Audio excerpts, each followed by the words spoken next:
45 Nubian villages were submerged under the water of Lake Nasser after the high dam was built.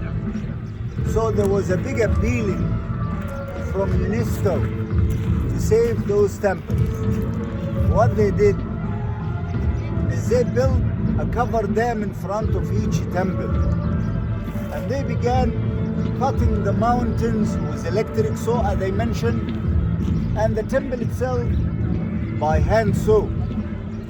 They cut them, they number them, they move them block by block, stone by stone, up to here. Then they start to rebuild the temple exactly the way where it was before in the ancient time, to give the same scene as it was before, to tell you that this temple was not being built block by block, stone by stone, but this temple was cut out of the mountain, was carved inside the mountain, you know that, and so on. Ramses was the greatest pharaoh. He built many temples all over Egypt. But those two temples were the greatest temples in his reign. We call those temples the master of the world temple. When I say the master of the world temple, I meaning, and there is a reason. One of those reasons is when I'm going to pick a piece of stone from the ground to show you why I am called this temple the Nubian temple. The master workers created in the time of the reign of Ramses II unbelievable monument, which is in front of you the way you see. This piece of statue, when I go and carve in this piece of statue, and a statue, there is different. I have to learn that there is difference between carving and building. When I go for carving, I finish the leg, I finish the head. While I am carving, I finish the whole statue, just one part left is the ear. When I was carving the ear damage. Do you know what this means? This means that I have to throw this stone away and get another stone to carve another statue. You have to know carving means no mistake. You can't do any mistake while you are carving a statue and then get some cement and put it there and said, I carved it. So how about building? When I go and build statue, it doesn't matter. I'm going break by break, stone by stone, get me mortar, cement, gypsum, whatever it is, and keep building. When it get damaged, doesn't matter. I can get another new bricks or new part of the stone and keep building. Doesn't matter when it damaged, but carve means no mistake. So I'd like you to imagine with me now that the whole temple which is in front of you, from begin to end, it's one block, it's one piece, it's one mountain. While the engineers are cutting and carving this temple, when any part damaged, find out another mountain and carve another temple. Now we learn what? We learn the difference between carving and building. That's one of the reasons to make this temple to be the master of the world temple. The second reason, the engineers of Ramses II managed, while they were carving those temples inside the mountain, to get the light of the sun through the doors all the way from first hall, second hall, third hall, till you get to the sanctuary twice a year. On 21st of February and 21st October. 21st of February is the birthday of Ramses II. 21st October, this is the coronation day of Ramses II. He used to come here. On birthday, the whole priests used to come wearing their dress, shave their hair, their white linen robe, and they go around practicing and praying and doing their show and so on. Exactly. But when it's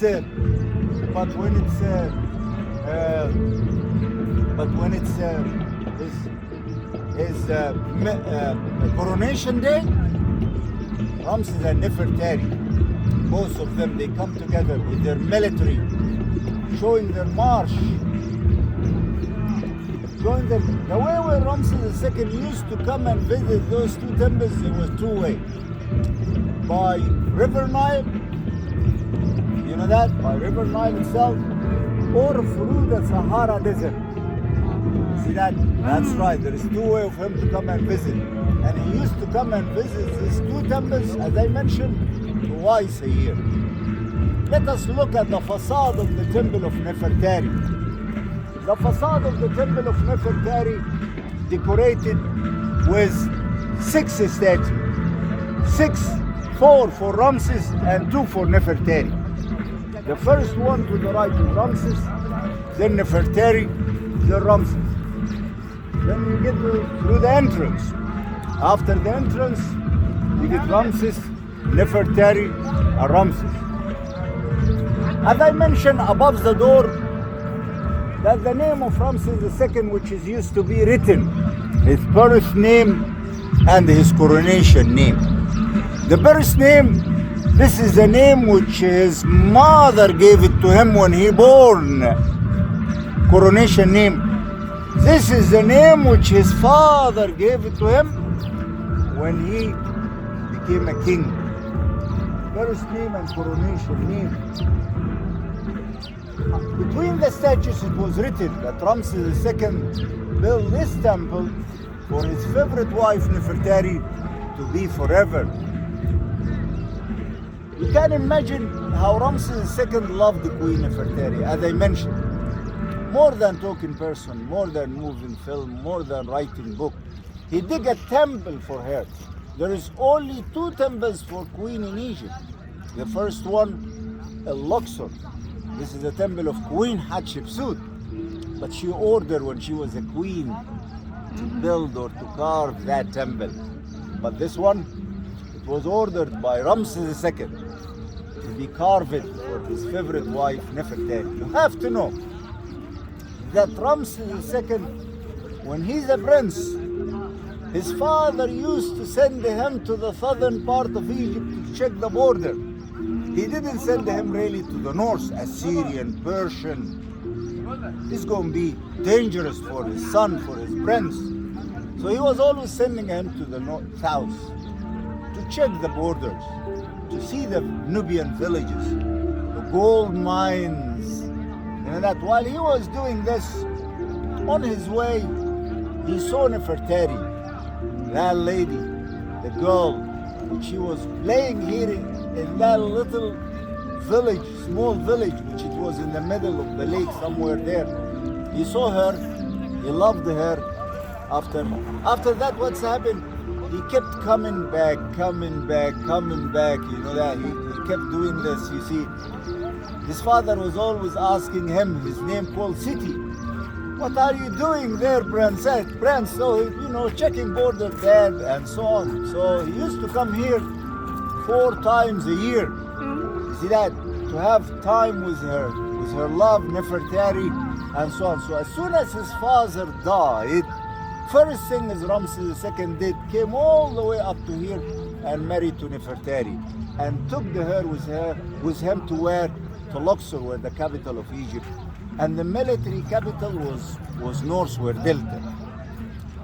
Ramses II not only dig a tomb as a unique, as we call the master of the world temple in here, but also he dig a tomb for her in Valley of the Queen. When you go to this tomb, you're not going to believe your eye while you are looking to the scene on the wall, as I mentioned. Tears will drop from your eye when you get to this tomb. The color is unbelievable, the scene is unbelievable, but after all, there is a special feeling you're going to feel. As I mentioned, in Luxor Temple, you saw those statues were Ramses II left leg forward. Left leg forward, as I mentioned, is because the heart, when you see a statue left leg forward, this is mean life position. When you see a statue, the two legs next to each, the way where I am saying, this is death position. So, all the statues, which was in Luxor, were left leg forward. When you focus, you will see Nefertari behind. She's raising her hand, pushing the left leg of Ramses II forward. By that scene, Ramses wants to say, the one she give me life is not my heart. The one she give me life is my wife Nefertari. The one she's pushing my left leg forward. After she died, he returned back the left leg forward to the back and put Nefertari in between, and you saw that? Yeah.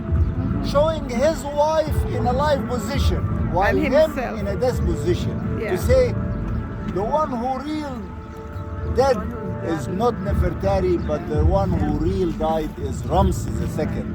And that's where in Karnak Temple you saw that. Yes. Of you to know how Ramses II carved the master of the world temple, you have to do a trip. And this trip is from Aswan to Abu Simbel.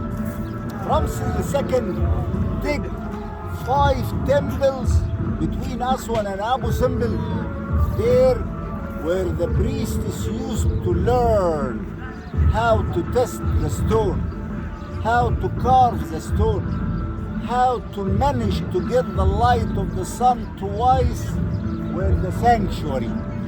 I told you that this temple is counted among the most important temple as well. And the master of the world temple, I already mentioned 2 reasons.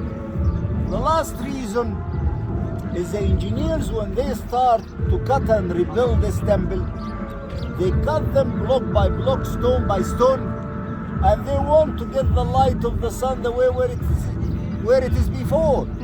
So what they did, they left the whole mountains and the whole temples in one place. And they get those, you remember in the sanctuary were those statues? Right. You remember Yeah. those 4? They put those 4 statues on a computer. They start to move them little bit to the right, little bit to the left, little bit to the front, little bit to the back. For how long? For 4 years. To get it back to the... Stop work. Wow. They just cut the mountains, cut the temples, stop work.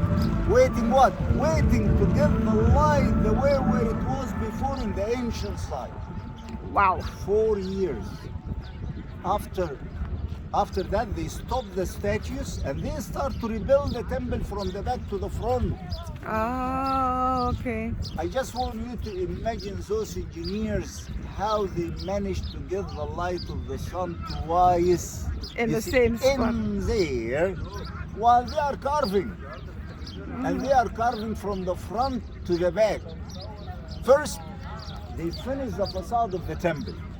Then they start to get to the entrance, carving, no mistake, because we learn the difference between carving what it means and building what it means. Yeah. Carving means no mistake. Build, it doesn't matter, whatever it damage, I change the bricks, I change the stones.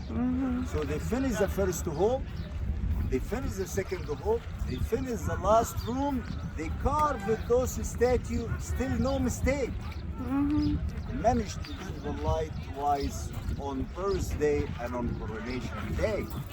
But nowadays engineers, with all technology that they had, with all whatever computer and all the system, they miss one day.